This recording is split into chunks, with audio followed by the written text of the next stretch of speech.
Bem-vindos a mais um episódio do Resenha e Marketing Podcast. Olha só, hoje o episódio é para você que sabe que precisa melhorar a sua comunicação, que trava na hora de fazer uma apresentação, de aparecer nos vídeos nas redes sociais ou de fazer um network com as pessoas. Então esse episódio é para você, já pega papel e caneta e vamos tirar o máximo de proveito. Olha o currículo do nosso convidado. São mais de 5 anos ensinando comunicação e oratória. E há 3 anos ele está como coordenador pedagógico na Vox2U, uma das maiores escolas de oratória no Brasil.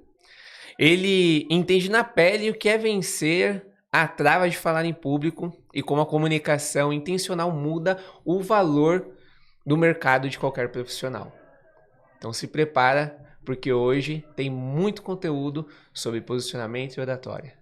Bem-vindo, John Everton. Muito obrigado, Edu. É um prazer estar aqui no Resenha em Marketing. É uma honra imensa aqui falar com você nesse podcast. E, de fato, eu espero contribuir ainda mais com você que está aí em casa e com você também, Edu, sobre esse assunto tão incrível que é sobre oratória, comunicação e que está envolvido em todas as áreas da vida. É isso aí. Obrigado por ter aceitado o convite mais uma vez. É um prazer estar aqui. Para quem ainda não sabe, o John foi meu professor de oratória, é meu professor de oratória. A gente nunca para de relembrar as aulas ali, as coisas mais, que tudo que você me passou. Obrigado por me ajudar a dar esse passo a mais, subir de nível nessa questão da oratória. E é um prazer estar com você aqui. O prazer é todo meu. E para a gente começar com a resenha, então para a gente quebrar o gelo, a gente sabe que uma das maiores travas do ser humano, um dos maiores medos, temos dados que comprovam isso, é falar em público. Por que acontece isso? Você sabe dizer pra gente, trazer ali tanto a sua vivência, a sua experiência e quanto o que você tem de mercado, o que, por exemplo, os especialistas, psicólogos dizem sobre isso? Rapaz, começou bem. Por que as pessoas têm mais medo de falar em público do que de morrer, por exemplo? Nós temos um cérebro primitivo dentro de cada um dos seres humanos. E lá na época dos antigos, falar em público ou se expor era como se a gente estivesse exposto à opinião pública. E os nossos antepassados, eles não queriam ficar excluídos de um grupo social, sabe? E todas as vezes que a gente precisava se expor, aquele sentimento de que eu preciso acertar, precisava ser relevante. Por isso as pessoas têm tanto medo de acabar se expondo, e as pessoas não aceitarem ou rejeitarem toda a opinião, toda a fala que aquela pessoa tem a dizer. Por isso que hoje o medo de falar em público, ele é classificado como uma fobia, chamada de glossofobia, que é o medo, de fato, de se expor e estar ali na frente de várias pessoas expostas a um prévio julgamento que muitas vezes é pensado somente na cabeça da pessoa que está falando e não, propriamente dito, na mente de outras pessoas que estão ali assistindo. Legal. E a gente sabe que é um assunto profundo, né? Então você falou, vem desde lá de trás, né? Tá no ser humano ali, na criação dele, né? Eu senti um desafio pessoal que quando eu fui pro digital de aparecer, gravar ali, travava, mas eu já tinha ali relativamente uma facilidade de falar para pessoas em apresentações, até mesmo fazer ali um discurso e tudo mais, né? Por que você acha que quando a pessoa vai pro digital, né, liga a câmera, ela trava, mesmo tendo essa experiência, essa vivência no offline? É uma pergunta muito importante, porque geralmente as pessoas travam no offline e muitas vezes também travam no presencial. Essa dúvida para o digital ela é importante porque o nosso cérebro, entenda uma coisa, o nosso cérebro ele não consegue diferenciar o que é real e o que é imaginário. Ele encara as duas coisas como uma coisa só. Então, se eu sempre imaginar que terão pessoas ali me criticando, julgando, principalmente hoje na era digital, os haters, eles acabam afastando muitas pessoas que querem entrar no digital. E por conta dessa sensação de só imaginar que terão pessoas que podem me criticar, aquele friozinho na barriga já começa a subir, aquela sensação de, nossa, vou pegar meu celular aqui, eu vou gravar, e assim que eu levanto a câmera que eu ligo o REC, Uhum. a minha mão começa a tremer, aquela sensação começa a dar, e eu falei, não, eu vou começar a criar algumas desculpas para poder não gravar esse vídeo.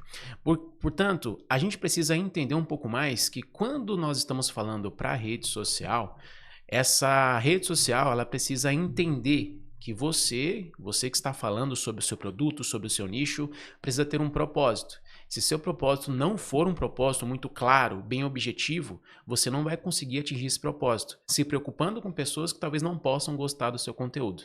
Então, falar para pessoas no presencial e para o digital não tem nenhuma diferença, desde que você consiga lidar com esses dois públicos unicamente.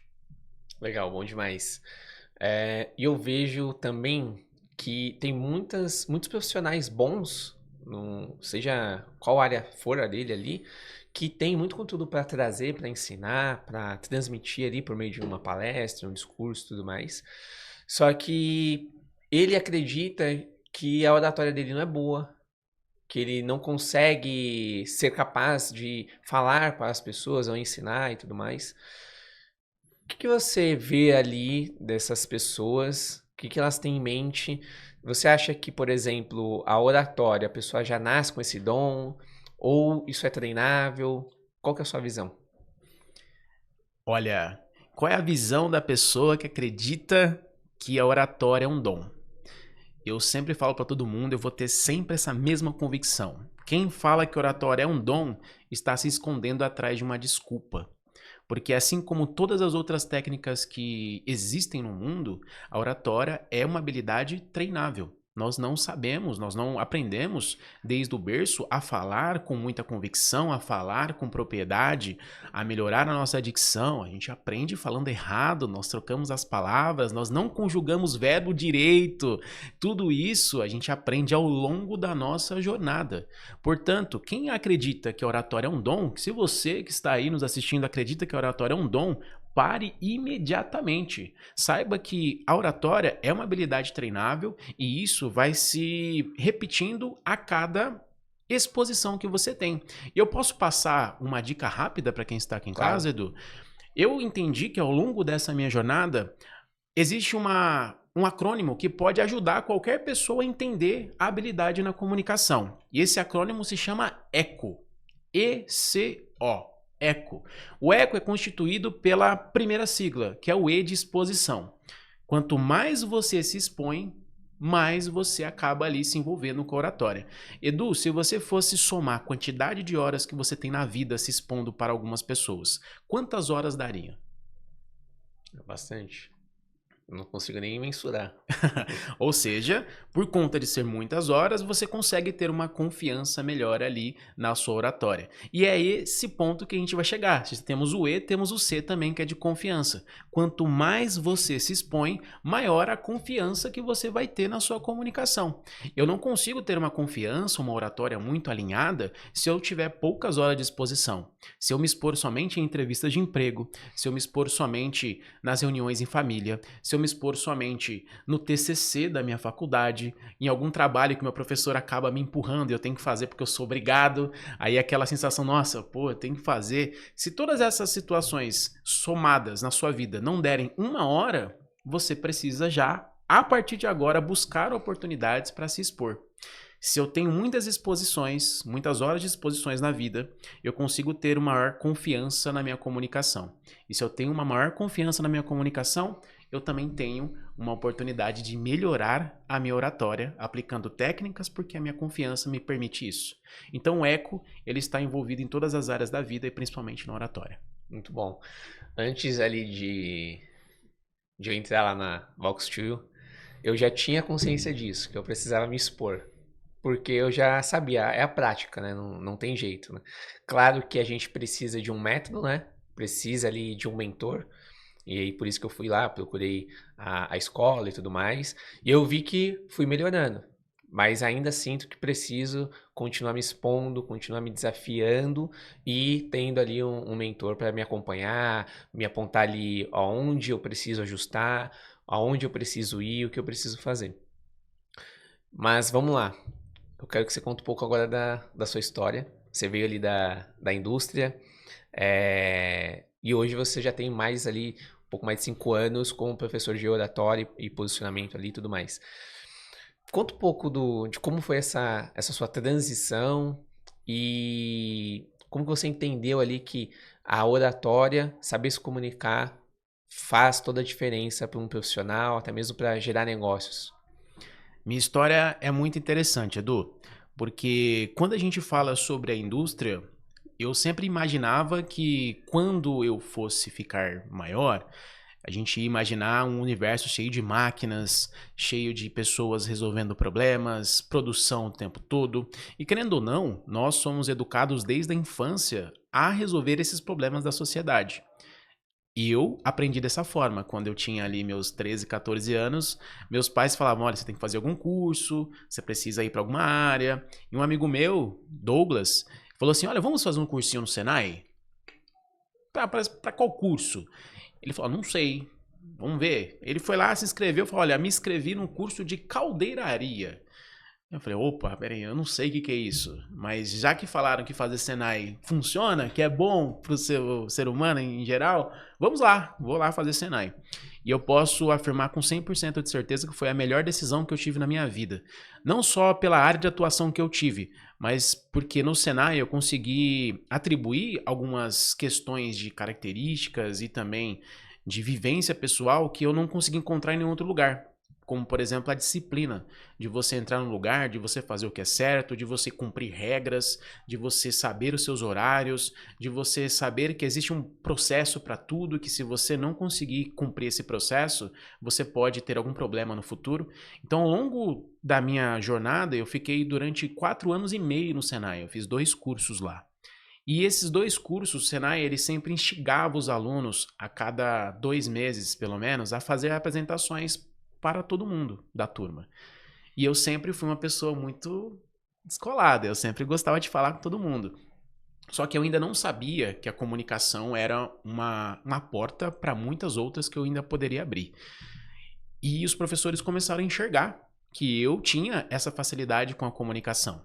Por conta disso, toda vez que alguém falava: olha, eu preciso de alguém, de algum aluno, para poder ler um texto sobre o Dia da Independência do Brasil, quem se habilita? Eu não levantava a mão, mas algum professor ia: ó, fala com aquele menino ali que ele consegue responder para você, ele consegue ler. Aí eu concordava, ia para lá, minha perna tremia, eu lembro até hoje, atrás do púlpito, minha perna tremendo, mas eu lia. E olhava assim uma multidão de pessoas, mais ou menos uns 300 alunos prestando atenção em mim num dia tão importante como a independência do Brasil. E por conta disso eu comecei a perceber: opa, tem alguma coisa diferente. Por que que eu venho e tantas pessoas aqui na sala não conseguem vir? Até que eu consegui entender e eu fui convidado a ser o orador da minha turma naquele ano. Porque eu já tinha um pouco mais de articulação e foi uma votação unânime da turma. Todo mundo concordava que eu era a pessoa mais capacitada para representá-los numa oportunidade tão importante, que é o término de um curso. Ali eu percebi que, de fato, a comunicação abre portas, que te dá visibilidade, você está à frente de todo mundo e todo mundo pode te conhecer.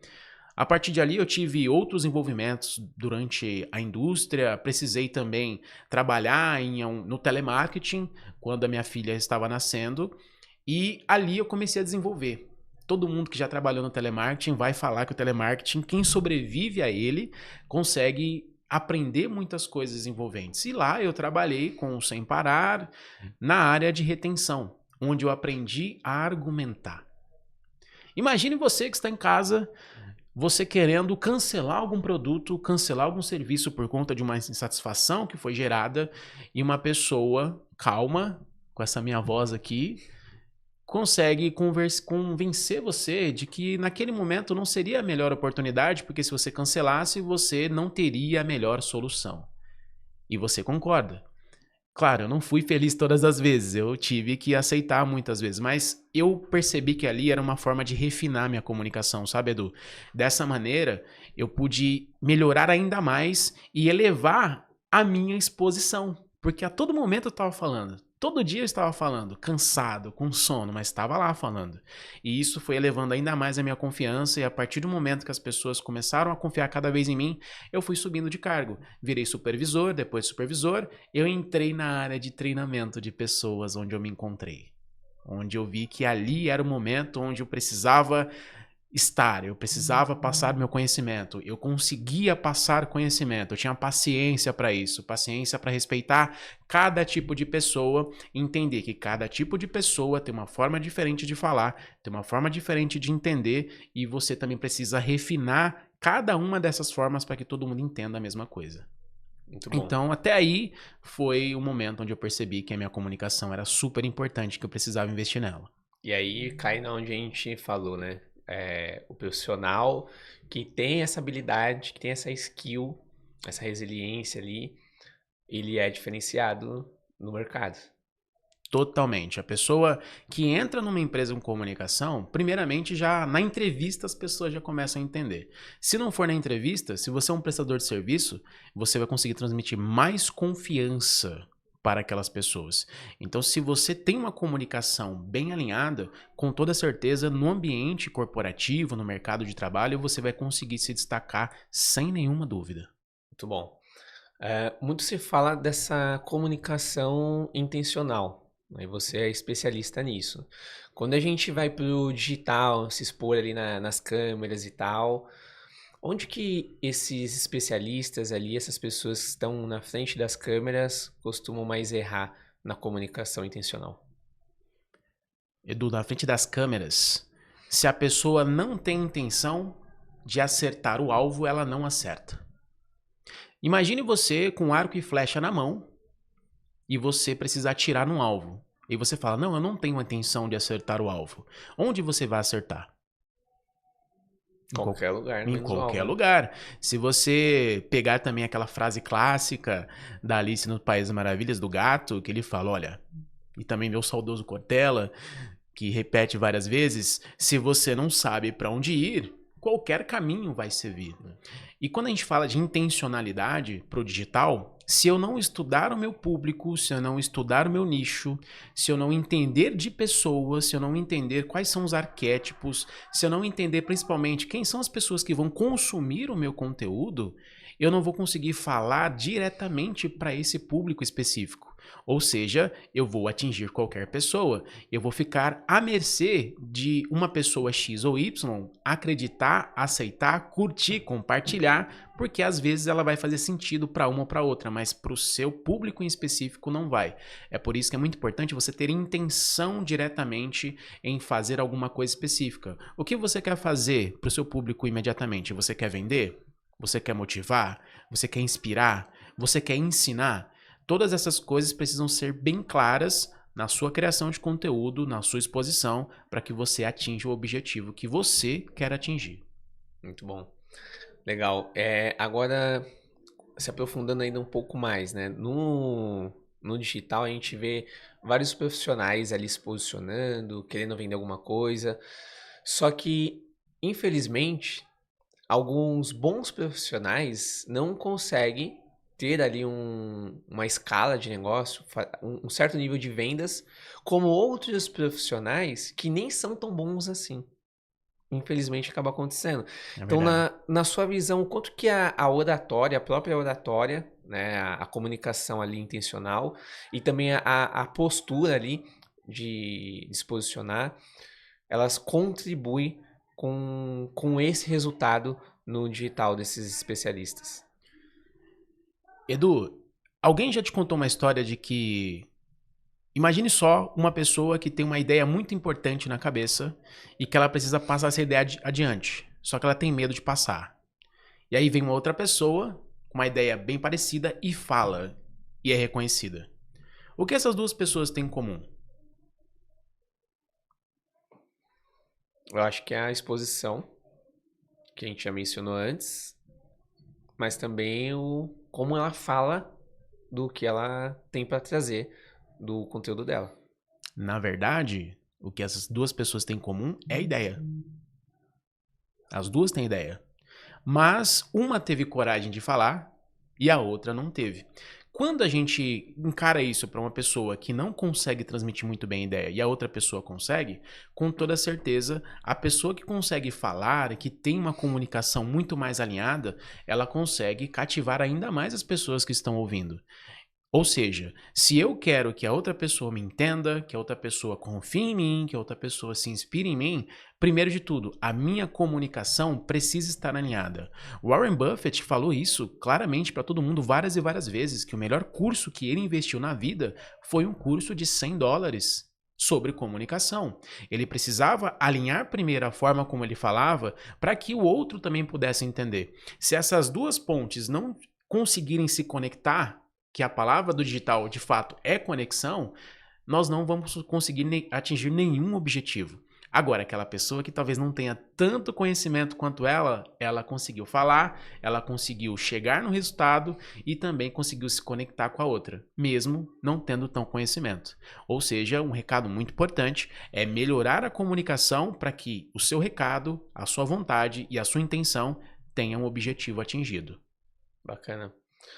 E esses profissionais que querem se posicionar ali, estão se expondo, né? Eu vejo que uma das maiores dores que eles têm para vender no digital é essa parte de gravar vídeos, fazer reels, fazer as lives e tudo mais.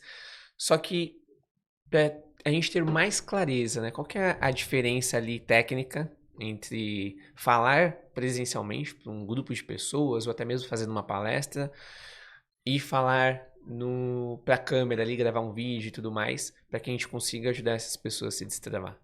Maravilha, é uma ótima pergunta, Edu, inclusive. Como que a gente pode diferenciar falar para um público real ali, presente, e um público que está atrás de uma telinha?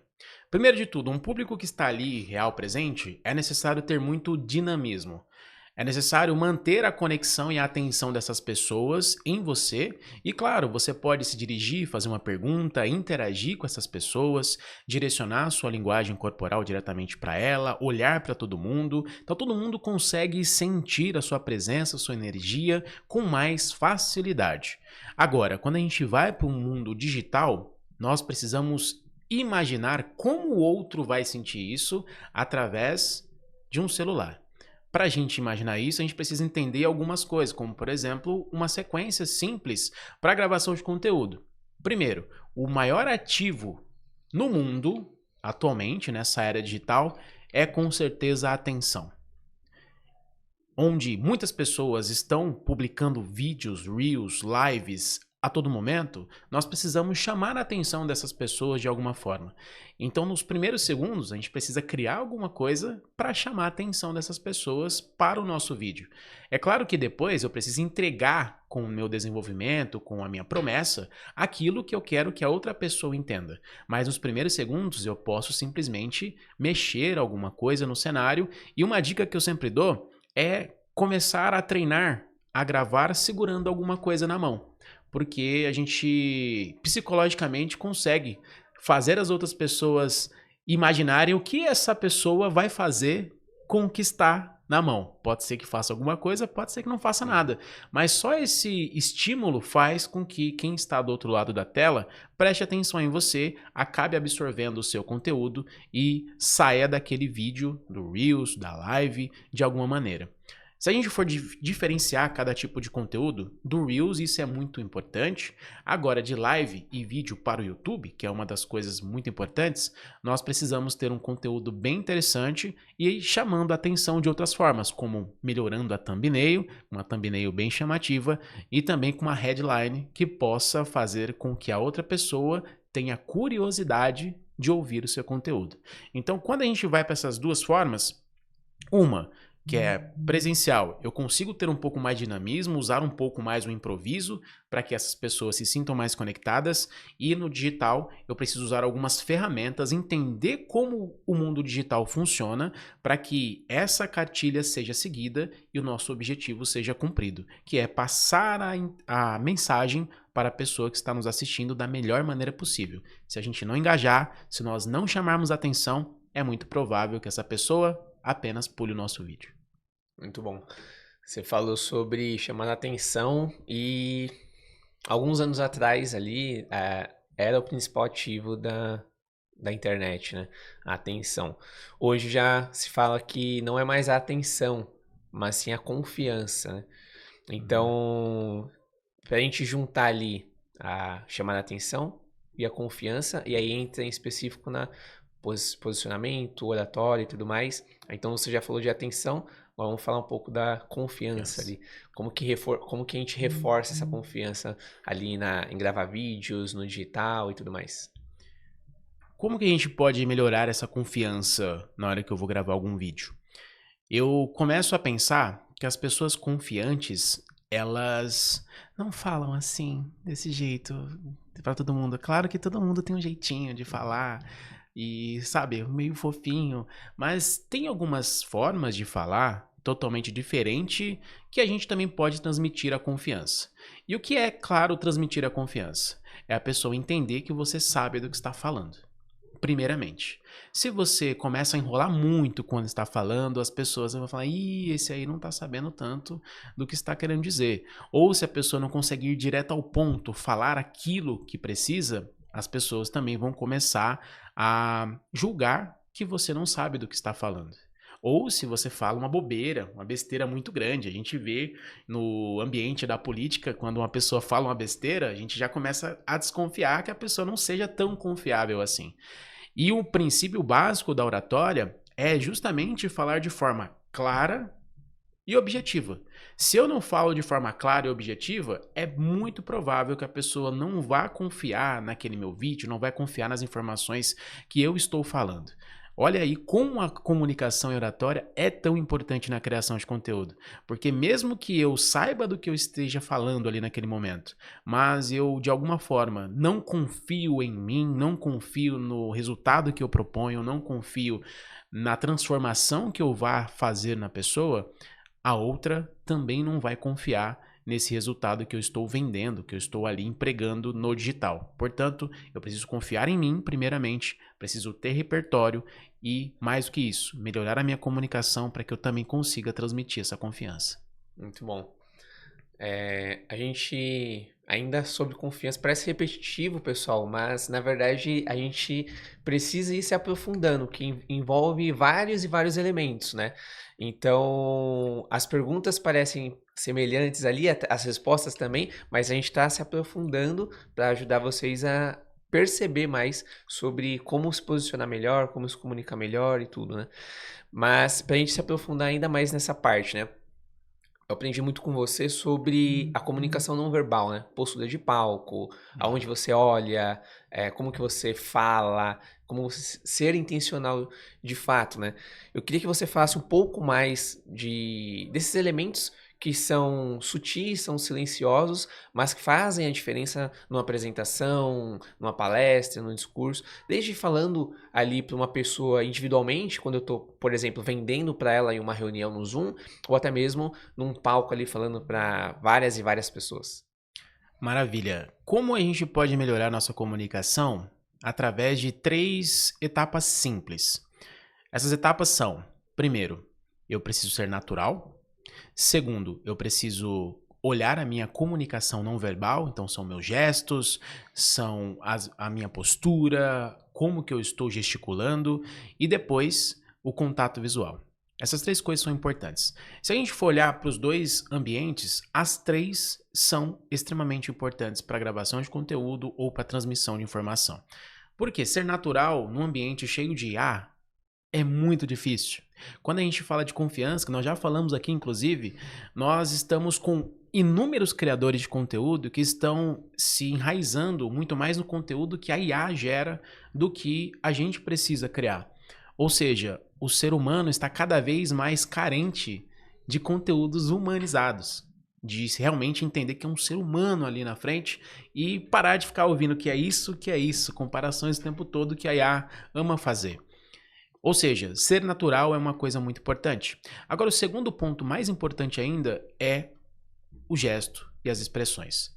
Baseado num estudo dos anos 70, 80 de Albert Mehrabian, o ser humano ele tem ali como a comunicação não verbal responsável por 55% de todo o entendimento da outra pessoa. Porque o nosso corpo não mente. Se eu estiver nervoso, meu corpo vai transmitir. Se eu estiver ansioso, meu corpo também vai transmitir. Se não estiver animado, meu corpo também transmite. Um sorriso no rosto, um semblante alegre, tudo isso a outra pessoa vai conseguir absorver. E tem aí, o nosso corpo não consegue, com 100% de precisão, omitir essas informações e emoções. Por isso que a linguagem corporal é muito importante.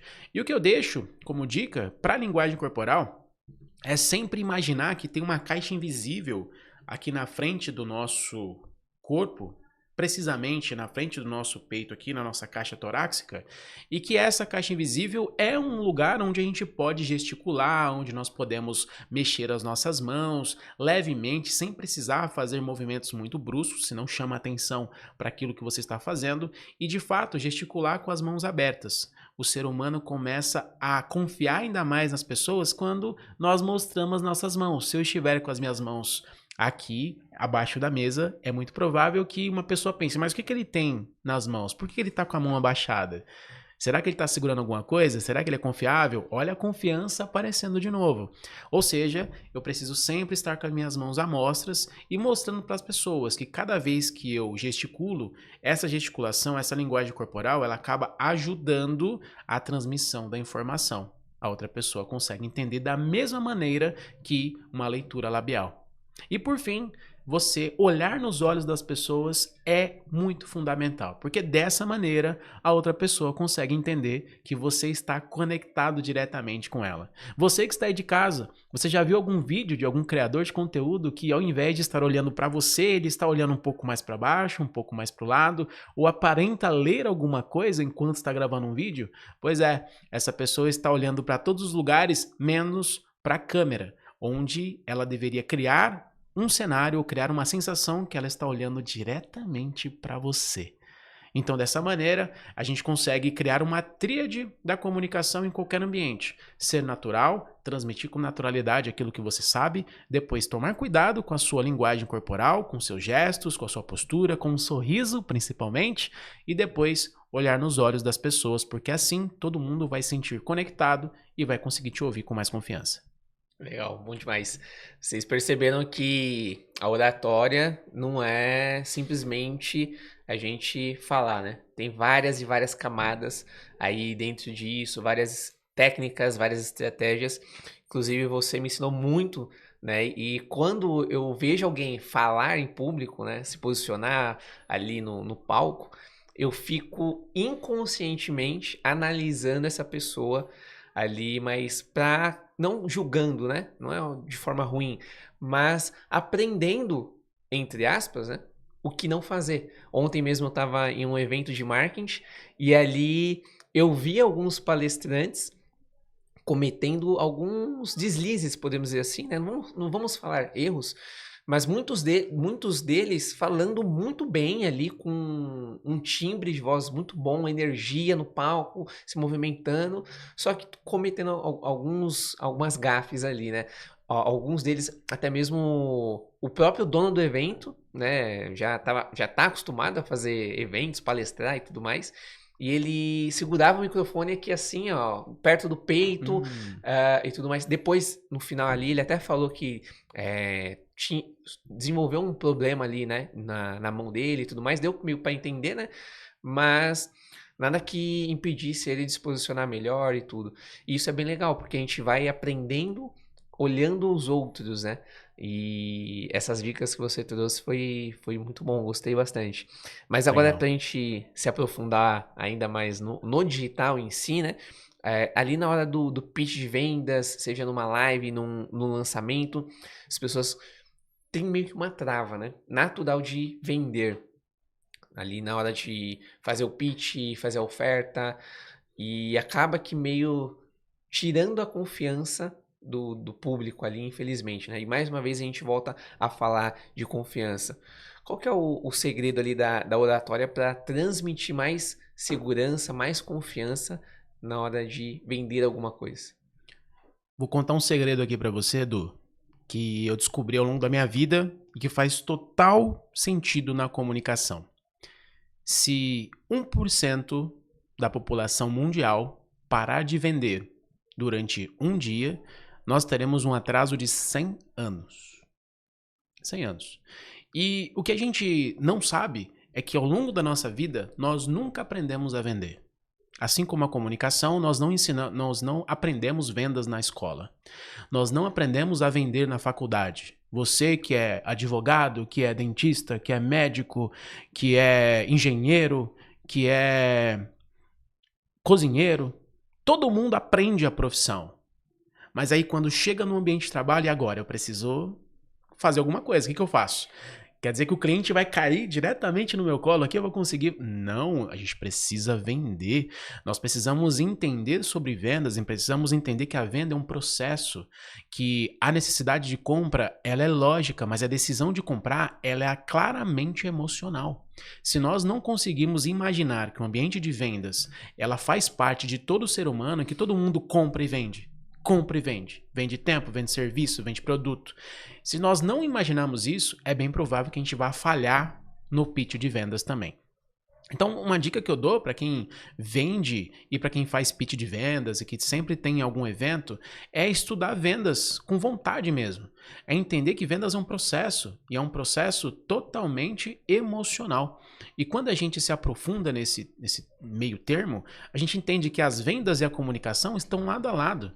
Porque todas as ferramentas de vendas que eu conheço, elas se esbarram na comunicação. Porque é uma forma como você fala, é uma palavra certa que você usa, é um gatilho mental que você usa para tomada de decisão, porque nós tomamos inúmeras decisões ao longo do dia e o gatilho é apenas um atalho para isso. E como a gente faz para convencer a outra pessoa com um nível de persuasão altíssimo, capaz de fazer outra pessoa acreditar em você, que ela vai se transformar, que ela vai mudar de vida, porque você está ali prontamente para ajudar. Mas se a gente não estudar sobre vendas, se a gente não se aprofundar nesse assunto, é muito difícil fazermos um pitch com um objetivo a ser atingido. Por isso que muitas pessoas acabam ali errando, acabam perdendo energia, porque se sentem incomodadas em vender. Porque nós não aprendemos isso na escola, Edu. E por conta disso, uma dica que eu dou é estude vendas, se aprofunde, leia livros, esteja numa mesa de pessoas que sabem fazer isso, que façam o tempo todo e melhor ainda, melhore a sua comunicação e suas vendas vão crescer cada vez mais. Muito bom. E é bem legal esse negócio, né? A gente tá vendendo a todo momento, né? Hoje no digital a gente já falou isso um pouco antes, que um dos maiores ativos é ali a atenção, a confiança e tudo mais. E as próprias plataformas de rede social, elas acabam punindo esses vídeos que são mais travados, né? Não tem ali um dinamismo e tudo mais. A gente tem várias e várias estratégias, dicas de profissionais do marketing de como fazer um vídeo, né? Mas agora eu quero, do ponto de vista do profissional de oratória ali, de maneira estratégica, dá uma dica pra gente como que a gente pode gravar um vídeo e já capturar, roubar a atenção do usuário ali logo nos primeiros segundos desse vídeo. Nos primeiros segundos de um vídeo, eu gosto de pensar que todo ser humano é curioso. Você é curioso, Edu? Curioso 100%. Eu sou muito curioso. Eu gosto de entender das coisas, eu gosto de ver como que funciona, ciência, espiritismo, tudo. Algo espiritual, tudo que eu não conheço, que é algo que eu preciso saciar a minha vontade interior de conhecer, eu vou querer saber. Por isso que para gravar um vídeo, primeiramente, para captar a atenção nos primeiros segundos, a gente precisa ter um bom gancho. Precisa ter algum motivo que chame a atenção. Eu sei que está saturado, mas ainda funciona. Aqueles velhos 3 motivos que você pode simplesmente aplicar na sua vida e, por último, você vai me agradecer. Então, quais 3 motivos? A pergunta precisa estar bem alinhada com o propósito. Ou seja, tem pessoas que falam, olha, eu vou passar aqui 3 tipos de remédio que vão fazer você ter menos dor de cabeça.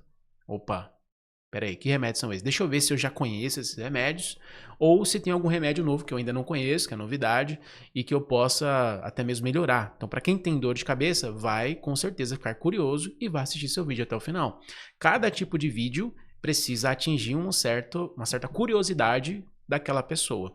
Se você pensar muito bem e elaborar essa estrutura para gerar curiosidade, é muito certo que a pessoa vai ficar até o final, ou ficar pelo menos nos primeiros segundos, que é o mais importante, para entender se você vai ou não suprir a necessidade da curiosidade dela. Então, a dica que eu dou é: traga algum elemento que vá fazer com que a outra pessoa se sinta curioso ou curiosa em assistir seu vídeo até o final. Mas cuidado com o clickbait também, né? Nossa, total.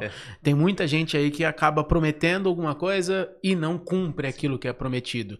E a internet julga sem dó. Se você não cumprir aquilo que você está prometendo, a pessoa fala: ih, esse aí não vai conseguir me ajudar.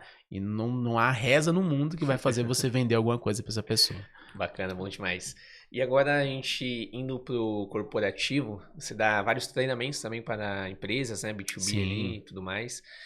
Eu lembro que tinha um colega de trabalho numa empresa bem conhecida aí no digital, e ele tinha vários vícios de linguagens, né? A gente, claro, dá para perdoar ali porque é do segundo emprego dele e tudo mais, bem jovem e tudo, mas a gente não conseguia ali ignorar, né? Ele vai fazer uma reunião com o cliente, várias gírias ali, mano, tipo, enfim, né? Coisas que a gente sabe que são pecados dentro da oratória, né? Que dicas que você daria para quem tem esses vícios de linguagem, né? A gente sabe que é muito também de quem tá à nossa volta, mas vamos trazer ali a parte técnica, ali a parte da oratória. Quais as dicas, os exercícios que uma pessoa pode fazer no dia a dia para que ela perca ali ou consiga diminuir esses vícios de linguagem? Então vamos já praticar? Eu vou dar 3 dicas para você que está aí de casa para poder melhorar esses vícios de linguagem, praticando todos os dias sem precisar ter ali um treino laborioso. Primeiro de tudo é se assistir. O ser humano e muitas pessoas odeiam se ver por conta de julgamento, de traumas e de muitas coisas que não envolvem e que se esbarram na comunicação.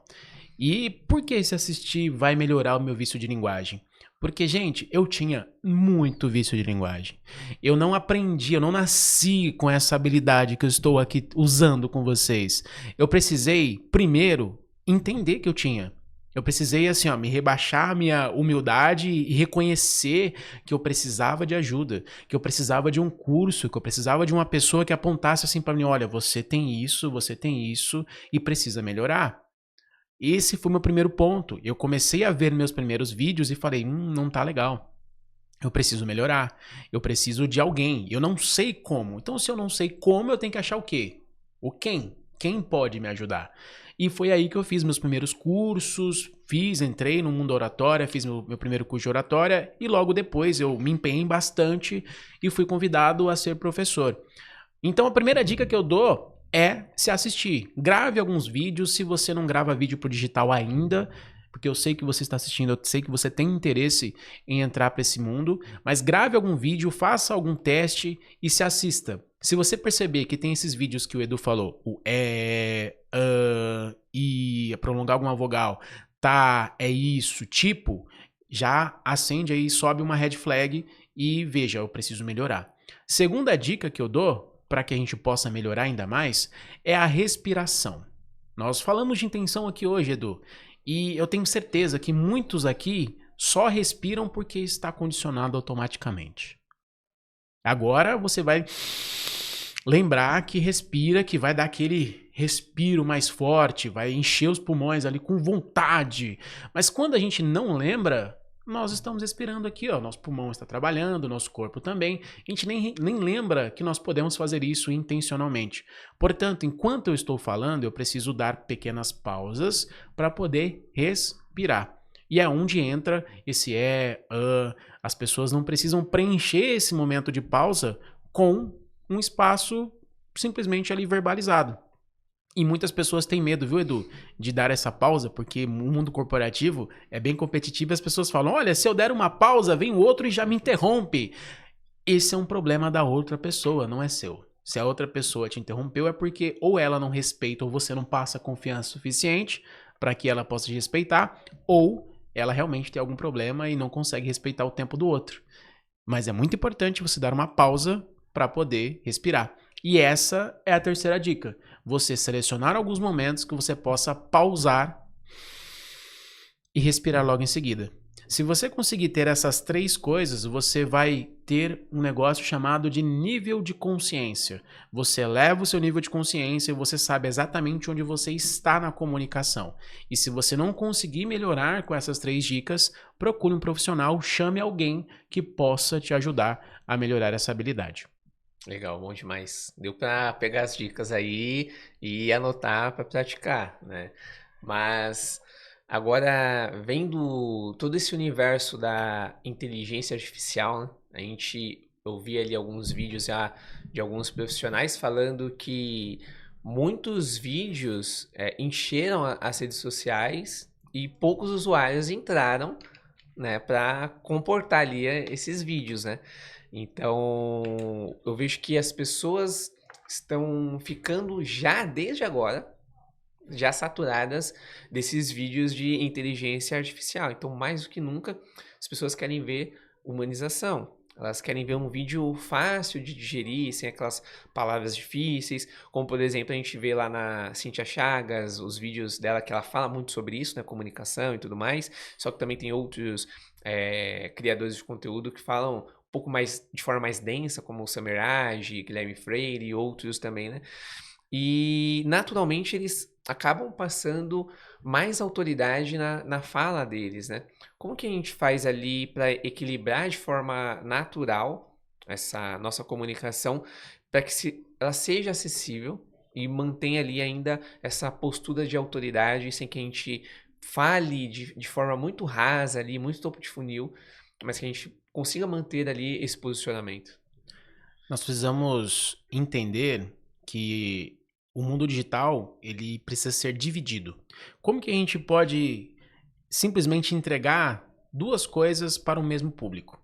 Eu entendo que mesmo que a gente vá falar para uma pessoa que é topo de funil, um conteúdo um pouco mais denso, nós precisamos entregar conteúdo para essas duas pessoas e esses dois elementos. Primeiro, eu gosto muito do vídeo de ponto de vista. Vídeo de ponto de vista faz qualquer pessoa ficar do começo ao fim e se conectar com você, se conectar com o que você fala. E querendo ou não, alguns desses vídeos precisam ter aquela intenção que a gente já falou para que não seja confundida com um vídeo comum e raso de inteligência artificial. Quando a gente prepara um vídeo para essas duas situações, fica fácil entender que nós estamos falando para uma certa ocasião e a outra nós estamos falando para se conectar. Quando o ser humano ele tem essa necessidade de consumir mais produtos e conteúdos naturais, significa que a gente precisa parecer mais o quê, Edu? Mais humanos.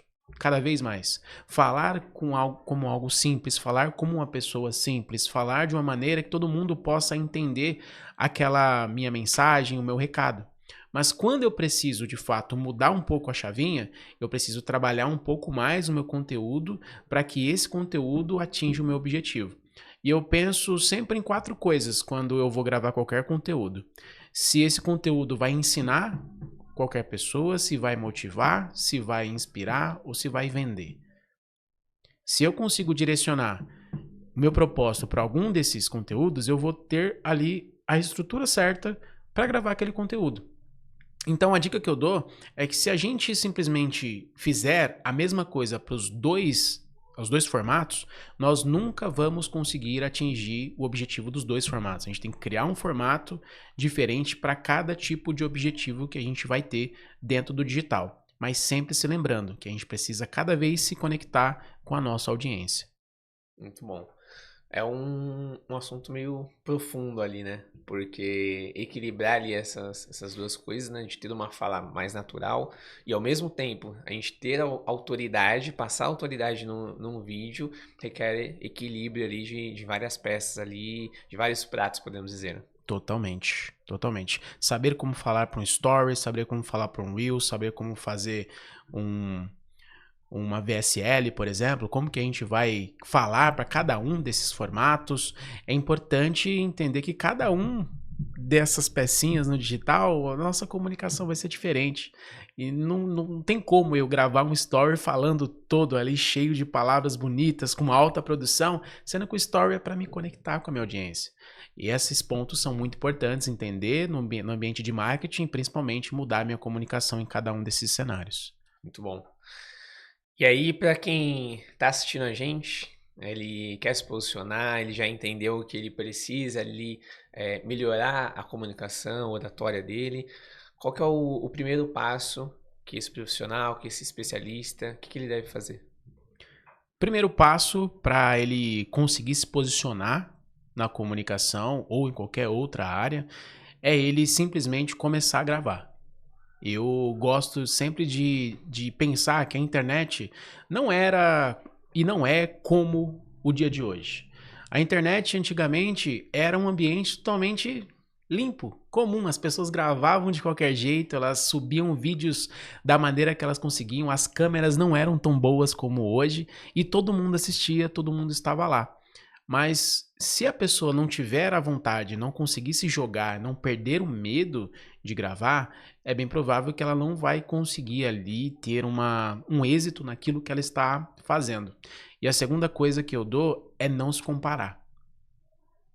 Se a gente se compara com a outra pessoa, é muito provável que a gente vai cada vez mais se diminuindo, vai achando que não está bom, que não está certo, que a gente não consegue fazer qualquer coisa dentro do digital, que a gente não consegue chegar no ambiente, não consegue vender. Mas eu sempre tenho uma frase que eu carrego comigo e se eu pudesse, eu colocava em cada canto da minha casa. Sempre tem alguém na vida te observando e gostando daquilo que você faz. Sempre vai ter alguém do lado de fora da sua casa, no digital, no seu Instagram, olhando, aprendendo e dizendo: caramba, eu gostei desse conteúdo. Se você conseguiu atingir uma pessoa, essa pessoa vai ser grata para você, com você no resto da vida. Portanto, começar já é um esforço muito, muito grande. E para você, Edu, o que é mais difícil? Ganhar a faixa preta ou a faixa branca? É a faixa preta, mais distante. Não, é a faixa branca. Sabe por quê? Porque quem ganha a faixa preta, ela já está no objetivo. E é uma sequência. Ela vai treinando, treinando, treinando, treinando e consegue chegar até a faixa preta. Quantas pessoas eu conheço que têm vontade de lutar e nunca conseguiram chegar na faixa branca? Ou seja, dar o primeiro passo é muito difícil. Você começar a seguir é muito difícil. Você ir para academia, a pessoa que às vezes vai para academia perguntar o preço já sai de lá cansada, porque só de perguntar o preço já se cansou. Ou seja, dar o primeiro passo é sempre o mais difícil. Então a dica que eu dou é começar. Comece com o que você tem, faça com o que você pode, vai evoluindo aos poucos, melhore a sua comunicação com esse vídeo, assista todos os vídeos da Resenha Marketing para você também entender os outros pontos desta evolução dentro do marketing digital. E caso você não consiga evoluir sozinho, sente na mesa das pessoas que estão falando da mesma coisa, faça aquilo que as pessoas estão falando. Se apegue a uma outra pessoa que grave conteúdo junto com você para que vocês possam evoluir juntos. E por último, sempre pense que você está sendo melhor do que ontem e pior do que amanhã. Você sempre vai ter algo para poder evoluir. Muito bom. E aí, para completar o que você falou aí no final, eu sempre reforço, né? Quanto antes você começar, melhor. E o melhor dia para começar foi ontem. O segundo melhor é hoje. É hoje. A gente não pode deixar para amanhã. Porque as coisas passam. E outra coisa que você sempre falava é: a oportunidade passa. Passa. E se você não estiver preparado, você vai perder a oportunidade. Eu tenho certeza que muitas pessoas que estão assistindo a gente perderam oportunidades por conta de não saber se comunicar melhor, não saber vender melhor e tudo mais. Né? Seja uma entrevista de emprego, seja fechar um negócio, enfim. Então é o que você falou, reforçando. Começar a dar o primeiro passo e se desafiar. Se desafiar. É que é na pressão que a gente se desenvolve. Com certeza. Cada semente só cresce quando existe pressão. Se não existir pressão, ela não vai dar frutos, ela não vai mostrar para o mundo que ela é capaz. Então comece hoje. É isso. Muito bom. Pra gente finalizar, queria que você indicasse 1 ou 2 nomes aí para vir aqui no podcast, bater um papo com a gente, falar sobre marketing, comunicação, oratória, vendas. Olha, tem uma pessoa que tá carente aí de podcast, que realmente gosta de falar, que é o Leonardo Steele. Leonardo Steele é um professor que trabalha na Vox.u também. E eu gostaria muito de ver ele num podcast, ver como que ele também se posicionaria quanto a isso, pro digital. Ele é um cara incrível. E a segunda pessoa, claro que a gente precisa entender que cada tipo de comunicação pro digital é muito importante. Eu confesso que eu estava aqui pensando, nossa, que pessoa eu poderia indicar, além do Leonardo Steele, para a gente conseguir entender que cada tipo de comunicação é única. Então eu indicaria uma aluna minha que fala muito sobre medicina, que é a Magu. A Magu, ela está com N trabalhos, ela é médica dermatologista e está entrando no digital agora. E claro, ela consegue transmitir para as pessoas uma calma e mostrar como até mesmo os médicos podem se posicionar no digital. Então, Magu seria a minha segunda escolha para estar aqui no Resenha Marketing e mostrar para todo mundo do que ela veio fazer para o digital. Bom demais. Faz aí o network, a gente vai com certeza trazer aí esses convidados para bater um papo com a gente aqui. Com certeza, Fechou? vai ser um prazer e obrigado mais uma vez por estar aqui no Resenha Marketing. Espero voltar mais vezes e também espero ter contribuído com você aí de casa com tudo que eu sei e fico à disposição caso tenha alguma dúvida. Meu Instagram é @johneverton_prof e ficarei muito feliz em responder qualquer dúvida que vocês tenham. Muito bom. Eu que agradeço mais uma vez aí, foi um prazer aprender mais, relembrar algumas coisas também. E para você que chegou até aqui nesse episódio, se inscreva no canal. A gente vai lançar novos episódios sempre para você se posicionar melhor, se comunicar melhor, gravar melhores vídeos, trazer melhores conteúdos, escalar suas vendas, enfim. Esse canal é exatamente para isso, para ajudar você a crescer. Segue a gente aí, compartilha esse vídeo para quem você acha que precisa se desenvolver melhor na comunicação e até o próximo episódio. Muito bom. Obrigado demais. Demais.